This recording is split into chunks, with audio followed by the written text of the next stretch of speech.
the Paris Declaration is intended to strengthen the partnership between development partners and recipient countries based on national ownership of development strategies and plans.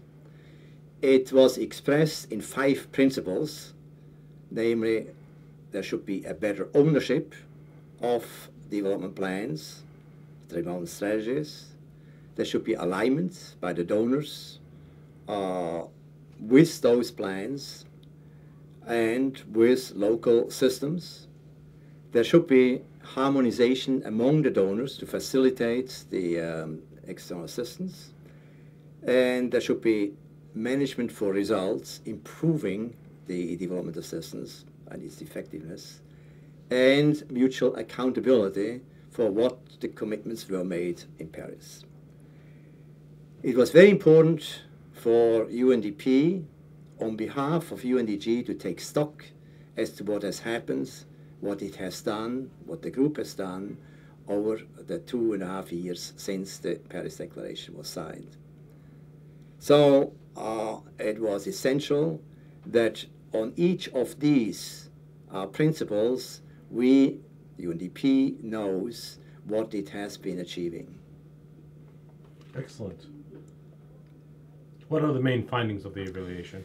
The main findings of the evaluation are that first, across these principles, there were considerable variations in the achievements and the success in the results of these principles. There was very good success when it comes to ownership of the plans and the strategies, as well as on the alignment which UNDG members obtained vis-à-vis those strategies.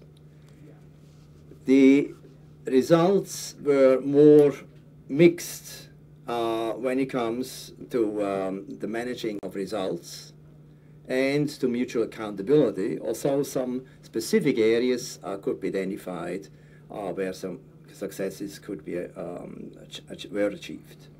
But much has still to be done in 2 areas, and that is alignment of the donors with the local systems, with local institutions, and much more harmonization across the donors' activities has to be achieved. Great. Then you covered my third question more or less, but what is the most important recommendation? Well, turning to the recommendations, I think it may be useful to look at the recommendations, since we have many, as to what were the most important ones that reflect the concerns from the development partners. And those were mainly in perhaps two areas. One was that they see a need for much better results in terms of lowering their transaction costs, which means that there should be much better use made of their resources, but also that there should be better harmonization between the development agencies.